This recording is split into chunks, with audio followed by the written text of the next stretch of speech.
Hello and welcome to the JSA Studio. I am your host, as always, Nathan, and today I'm coming at you with the next video in my Big Ten team by team season in review. Today we're going to be tackling the Illinois Fighting Illini. But before we get into the video itself, I am going to take a second to ask you to like, comment, and subscribe. It would really help out the channel if you did so. And now, with the intro done and out of the way, there's only one thing left to do, and that is to get started by starting with Illinois' season in review. And we have now entered the apex of the Big Ten this season. You guys had an absolutely incredible season. This was a tremendous football team that did not get nearly as much respect as it should have gotten. I think you're going to get it this next season now, but this past season, you kind of were disrespected pretty consistently the entire season. This was never a team that people really thought should be in playoff contention, okay? When the reality of the situation is, if you didn't lose to Minnesota, you had an outside shot of sneaking in. You really did.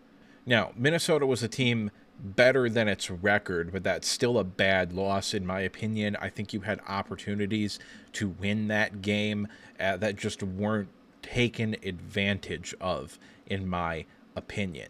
It's also worth noting that you did have some close calls against some honestly not great teams as well. The Rutgers game was closer than I would have liked it to have been. Purdue was definitely closer than it should have been, as was Nebraska. I get that Nebraska started the year off pretty hot, and they looked like a competent team. They ended the year 6-6, okay, and you ended the year 9-3.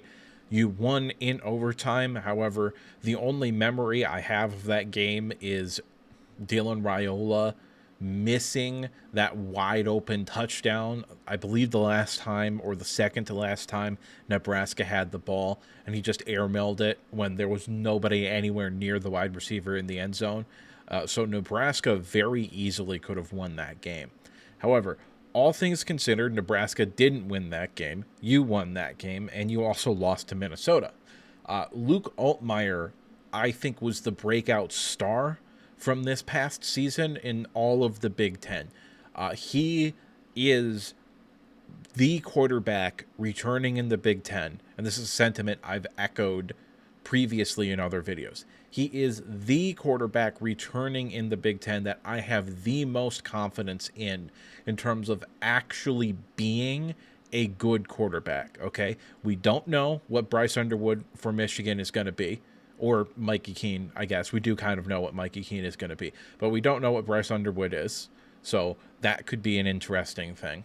We also don't really know what Ohio State is going to do at their quarterback position. Even though everybody and their grandmother is super high on Dante Moore at Oregon, we don't really know what they're going to look like.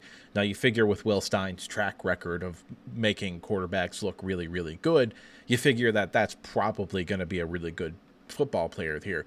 But you don't know, okay? And outside of that, your only competition is Drew Allar, and I just don't think Drew Allar's that good. He's an impressive physical talent. I believe he should have gone to the draft this year because I believe he would have been the first pick of the draft. However, he decided to run it back at Penn State in the misguided belief, in my opinion, that they're going to be able to win a national championship. But that is a discussion for a different video. When we look at the narrative of this season for Illinois, you started the year Eastern Illinois, W, easy. You play a tight game against Kansas, okay? And this was early on in the season. A lot of people, myself included, thought Kansas was going to be a much, much better team than they ended up being. They kind of figured it out towards the end of the year, but it was too little too late. They ended the year 5-7, I think. So that, you can argue about the quality of that win, but early on in the season, it looked pretty good. You end up beating Central Michigan, take care of business there. You had the aforementioned overtime game versus Nebraska. You won, though, and that's all that really matters. You then lose to Penn State on the road, 7-21, and that's okay. That's okay. You do not have the physical talent to compete with the level of program that Penn State was this past season. Okay, you just don't. And that doesn't matter in the grand scheme of things, in my opinion, because this is a very, very good football team. You then have a bye week, maybe a little bit of a hangover on the bye week, or you weren't expecting Purdue to be able to put up a fight a little bit, but you win that game in overtime 49-50, okay? Really interesting, fun game to watch from a neutral fan like me, but from a Illinois fan perspective, that game was very concerning. And then you have Michigan at home, and Michigan, I believe, is coming off of a bye week. So that game could have potentially been a little hiccup. It wasn't, though. You flipped the script on Michigan from what Penn State did to you, and you did that to Michigan, 7-21 that game. You then go on the road to Oregon. Your two toughest games from this past season were on the road. Rough draw there. Get destroyed. And Oregon at that point was clearly the best team in the country. Then you have the tough loss to Minnesota. And that one's tough. It's at home. It's a game that I think you're more talented than your opponent. Okay, I do believe Illinois was more talented than Minnesota last year. Now, Minnesota went 7-5, but they were very, very close to having a much better record, and they were a much better team than 7-5 might indicate. Okay? All that being said, it's still a bad loss in my opinion. Now, you bounce back into the win column the last three games. You handle Michigan State. You handle, again, a quality Rutgers team, and you handle a Northwestern team, at the end of the season having a down year. But the thing that took this season from, a B plus, really good season, if you had beaten Minnesota, maybe it's an A minus. The thing that elevated that into genuinely being an unbelievable season is you beat the darling of ESPN this year, South Carolina, in the Citrus Bowl. That is a massive win, not only for narratives that I'm peddling and my anti-SEC-ness, but also for this program.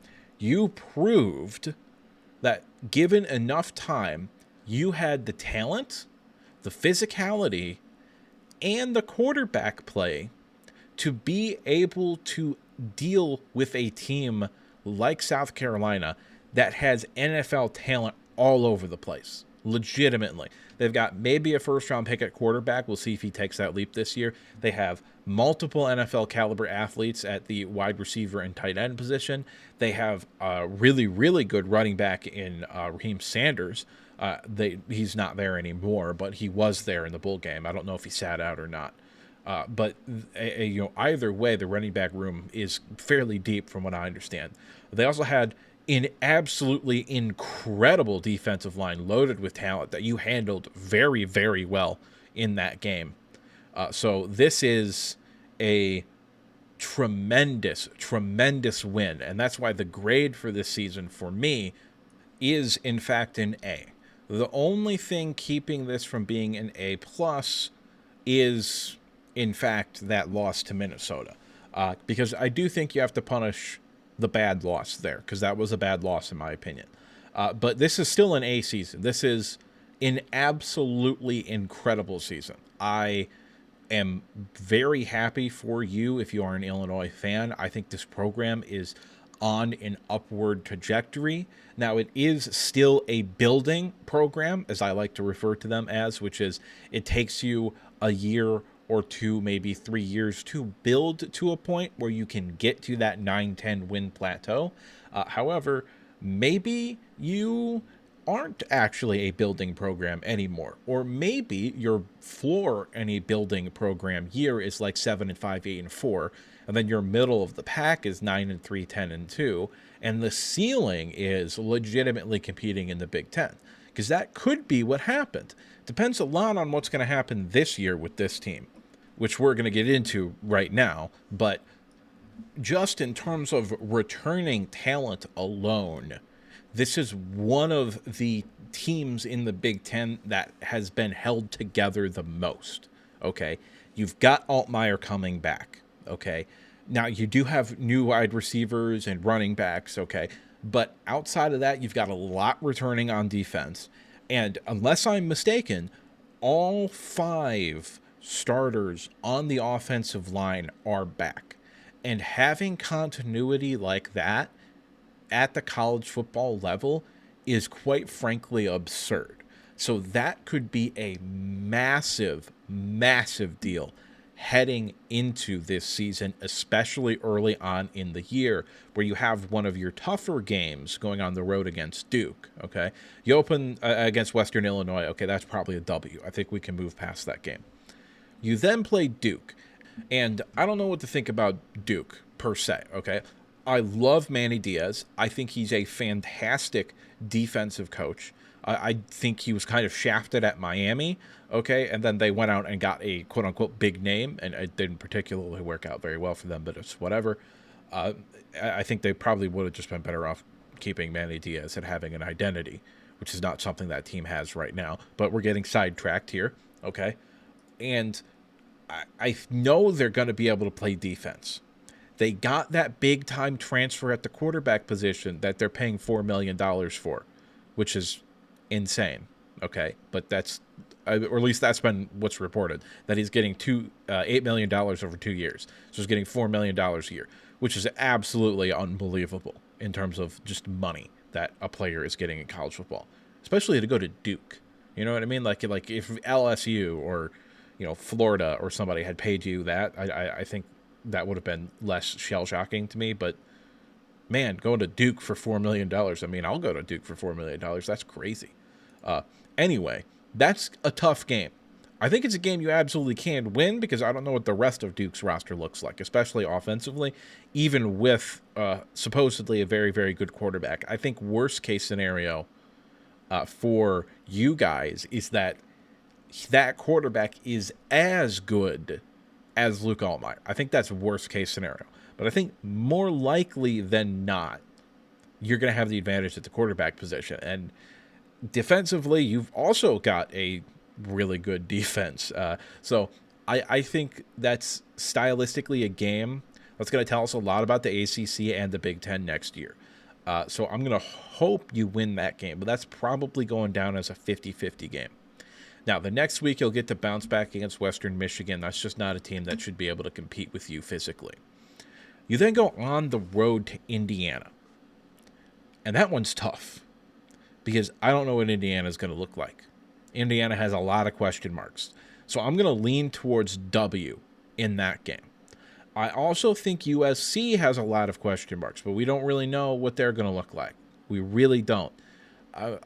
Right now, I would again lean towards a W there as well. At Purdue, should win that game.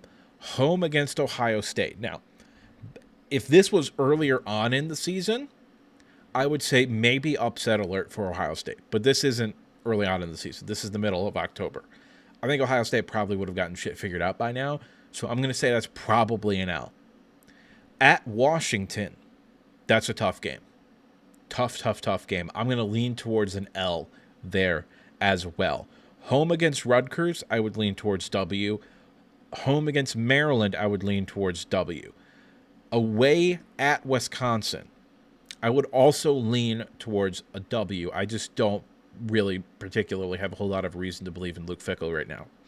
And then home against Northwestern, unless Northwestern does, what they always do, which is surprise me whenever they're good, I would consider that a likely W. So the way I see it, you've got 3 50-50 games.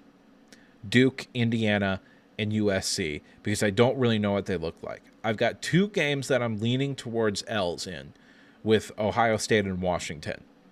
And outside of that, I think a reasonable floor for you guys is probably 7-5, with maybe 8-4 or 9-3 if you go 2-1 in those 50-50 games, is a perfectly reasonable expectation for this team. Now, could you win more than that? Yeah, for all we know, Ohio State might be an 8-4 caliber team with a quarterback that can't make plays. That for all we know, that they're going to have to go to their tremendously physically talented freshmen at some point in the season, as opposed to the safer recruit in Julian Sand, I think is his name. It's either Julian Sand or Aaron Noland. I don't remember who stayed and who transferred. But again, back-to-back 9-3 regular seasons are perfectly on the table for this Illinois team. I think there's a pretty solid shot in my preseason rankings, maybe the actual preseason rankings, that you are a preseason top 25 team, because this is a team that's returning a lot. They've got a lot of experience as well, and a pretty manageable schedule. Again, depending upon how Indiana, USC, and Duke end up looking, it could be a brutal schedule, or it could be honestly a pretty easy pathway to 10-2. But that's just me, and what do I know? I'm just some asshole on the internet giving you his opinion. To this point, I'd like to remind you to like the video if you liked it, subscribe if you want to see more content like this, and if you disagree with me at any point, or you just have something to say, go ahead and drop a comment down in the comment section below. And now with the outro done and out of the way, there's only one thing left to say, and that's that I'll see you next time.